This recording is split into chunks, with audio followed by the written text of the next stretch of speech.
मैं एक पद यात्रा कर रहा हूँ जिसका नाम है भारत अन्न शुद्धि पद यात्रा। और इस यात्रा का एक ही उद्देश्य है कि हर किसी को शुद्ध भोजन मिले। मैं अभी तक 30,000 से ज़्यादा किसानों से मिल चुका हूँ इस पूरे 78 दिनों में, इन पूरे 78 दिनों में। और बाकी मैं जो नागरिकों से मिल रहा हूँ, इतने ही लगभग नागरिक अभी तक हमें मिले हैं। तो हम जगह जगह पे सभाएं करते हैं, गाँव में मिलते हैं, स्कूलों में जाते हैं। लोगों से मैं ये कह रहा हूँ कि आप लोगों ने जिस तरीके से फैमिली डॉक्टर बनाए हुए हैं, फैमिली डॉक्टर पूरे परिवार का इलाज करता है, बच्चे का, वाइफ, पत्नी का, खुद व्यक्ति का, घर में सभी का, उसी तरीके से आप फैमिली फार्मर चुनिए, फैमिली किसान अपना चुनिए अगर आपको स्वस्थ रहना है।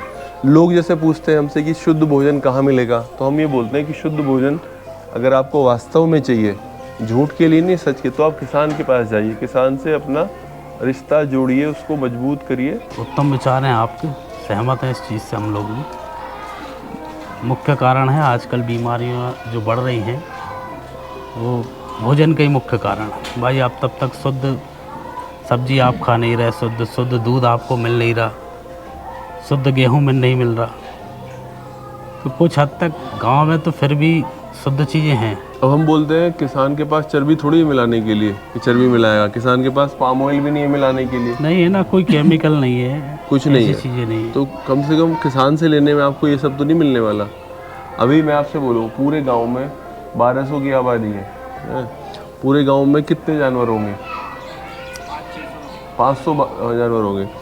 अगर आज 1 किलो भी पनीर नहीं होगा पूरे गांव में, मैं इस बात को दावे के साथ कह सकता हूँ, पूरे गांव में 1 किलो भी पनीर नहीं मिलने वाला। लेकिन अभी आप बोलो शहर से, भोपाल से आप मंगा लो, 100 कुंटल पनीर आ जाएगा। कहाँ से आ रहा है, क्या आ रहा है? अपन अपने पास दूध होते हुए भी गांव में तक घर का पनीर नहीं खाते। अपन भी जाएंगे तो बाहर से ही लेके आएंगे। तो ये चीज़ों का तो अपन मतलब गांव में है, दूध अपने पास है, तो अपने सुधार करना चाहिए। घर पे खुद पनीर बना के खुद का पनीर खाओ, वो ज़्यादा शुद्ध है। जैसे कि अपन यूज़ कर रहे हैं पेस्टिसाइड वगैरह, इन चीज़ों से प्रॉब्लम अपने ही आ रही है। वो अब जो अपनी बंजर खेतियाँ होती जा रही है, पेस्टिसाइड का ही रिज़ल्ट है पूरा। आप ये बोल रहे हैं 1-2 एकड़ में करके देखिए, वो हमारे इधर 1-2 किसान हैं जो कर रहे हैं। और यहाँ तक कि आप ये बेचने का बोल रहे हैं, ये अभी ऐसी कोई चीज़ अपन रखेंगे तो कहाँ से बेचना स्टार्ट करें ये सब? तो जैसे ना देखो क्या है, जैसे कुछ राज्यों में ना जैविक मंडियाँ भी हैं जी। अब जैसे उत्तराखंड में बनी है, कुछ राज्यों ने शुरुआत कर रहे हैं, सरकार भी सहयोग तो कर ही रही है, बोल रहे कि भाई जैविक मंडियाँ बन रही हैं। लेकिन हम ये कह रहे हैं सरकारें अलग है, नीतियाँ अलग है, वो जब होगा छोटी सी ना शुरुआत खुद से करनी चाहिए। और अभी हमारे पास मोबाइल है, मैं आपको बताऊँ, जैसे आप फेसबुक पेज ही बना लीजिए। जैसे हमने क्या, मैं पहले सोशल मीडिया पे बहुत एक्टिव नहीं था, मुझे नहीं, लेकिन जैसे अब मैं हूँ, हम चाहते हैं, जैसे अब यहाँ पे हम 10 लोग बैठे हुए हैं, 15 लोग बैठे हुए हैं, तो हमें चाहते थे यार लोगों तक तो बात जानी चाहिए ना, तो हमने फेसबुक का पेज बना लिया अपना ही, ताकि बाकी लोगों तक पहुँचे ना। तो वहाँ पे हज़ारों लोगों ने हमें देखा है। आज हम मैं घर से इतनी दूर बैठा हूँ, हज़ारों किलोमीटर दूर, 1700 किलोमीटर से ज़्यादा कल रात तक चल चुका हूँ। तो आपके बीच में इसीलिए बैठा हूँ सोशल मीडिया की वजह से। लेकिन हम उसका इस्तेमाल करें। और यूट्यूब पे आज मैंने गाय पाल रखी है, तो मैंने बनाया, देखो मेरा नाम ये है, मेरा गांव ये है, मेरे पास 2 गाय हैं और इतना घी मैं इतना इस्तेमाल करता हूँ और इतना घी ये रहा मेरा, मैं आपको दूंगा, आप डाक द्वारा भेजिए उसको। पैकिंग में, घी की पैकिंग में कुछ जाता थोड़ी है, कांच की बोतल में आपको पैक करके भेजना है, कुछ नहीं है। जैसे अपने पास 10 एकड़ या 5 एकड़ भूमि है, तो आधे मतलब अपने को 5 कुंटल गेहूँ भी लग रहा है अपने घर के लिए, तो उतनी जगह अपन इसको चयन करके उसमें अपनी ऑर्गेनिक खेती चालू करें।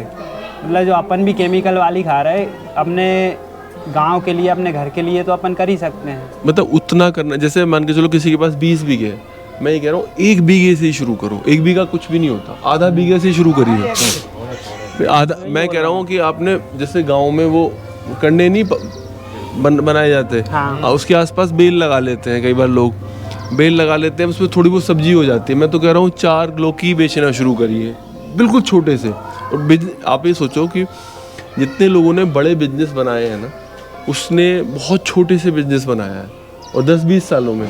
तो हमें अपनी खेती को बिजनेस की तरह बनाना है, और लेकिन इसको एक साथ नहीं बनाना, बहुत छोटे छोटे प्रयासों से, जिससे हमारी आमदनी में फ़र्क ना पड़े।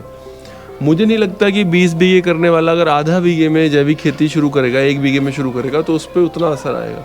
तो छोटे से शुरुआत करनी है और इसको बिजनेस की तरह बनाना है, एक दिन नहीं। मतलब उसको आप सोचो, चलो मैं 3 साल में बनाऊंगा, मैं जो कर रहा हूँ करता रहूँगा, जैसे मैं खेती कर रहा हूँ करता रहूँगा, लेकिन मैं एक थोड़ा सा माइंडसेट बदलूंगा इसमें कि यार अच्छा मैं साइड में ये कर रहा हूँ और इसको 2-3 साल में बनाऊंगा। अब यहाँ 7 लोग बैठे हैं, 1 2 3 4 5 6 7, मैं उदाहरण बता रहा हूँ, कुछ भी नहीं। आप ये मत मान के चलिए हो सकता है एक ही के पास इतनी हो, 100 एकड़ जमीन होगी, 7 लोग हैं, हो सकता है 100 एकड़ जमीन हो है या 50 एकड़ जमीन हो।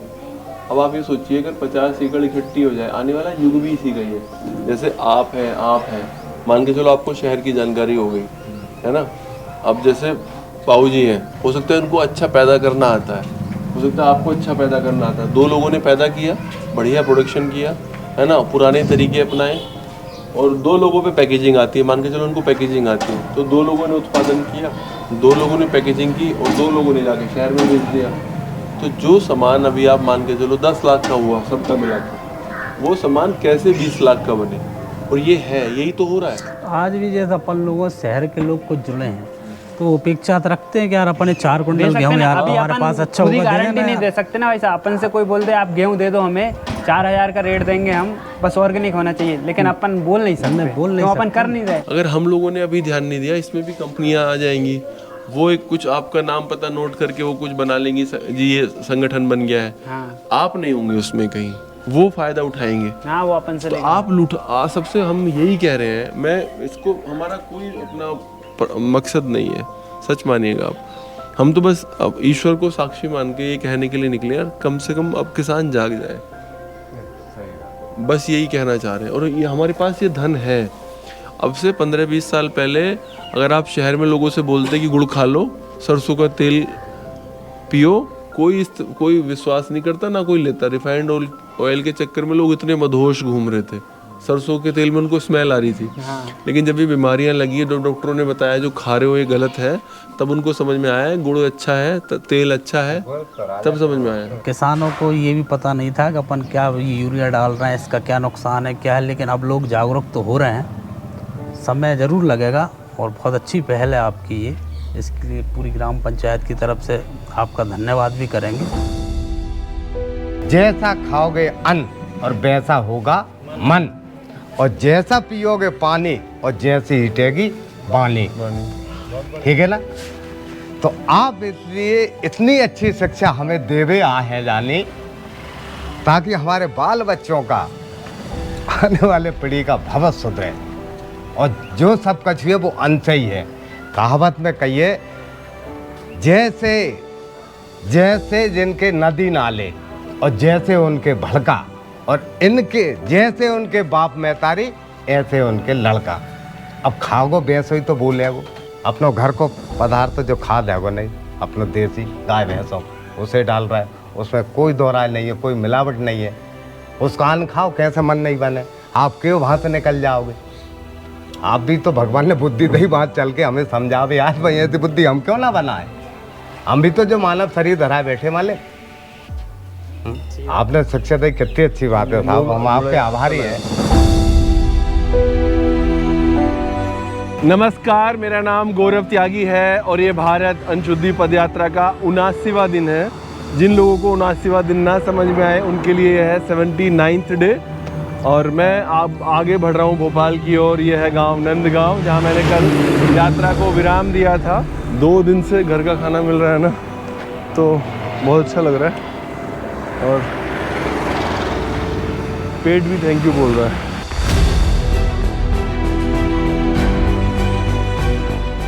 यहाँ जो अधिकतर खेती है वो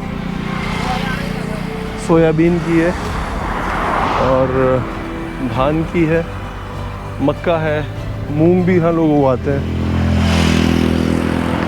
तो अधिकतर खेती यहाँ पर सोयाबीन की है और मक्का की है।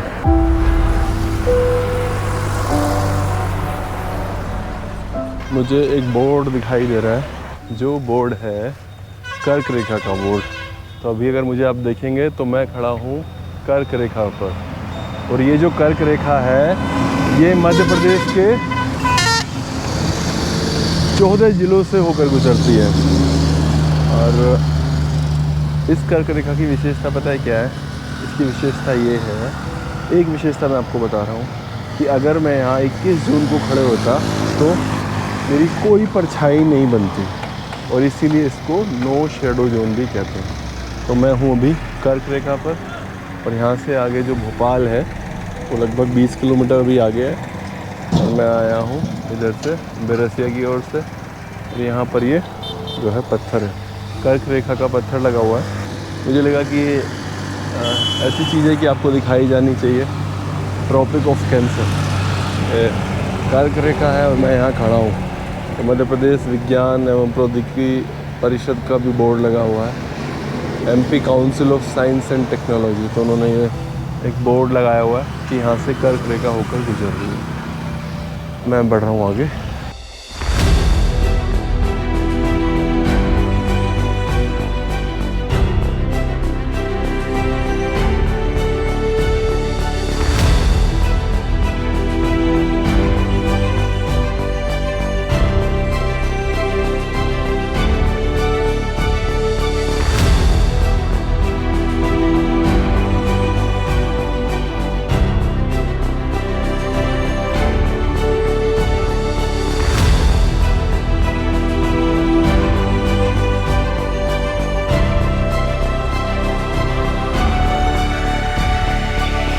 लगभग 25 किलोमीटर चलने के बाद मैं यहाँ गांव गोलखेड़ी में यात्रा को विराम दे रहा हूँ। कल यहाँ से यात्रा को आरंभ करूँगा।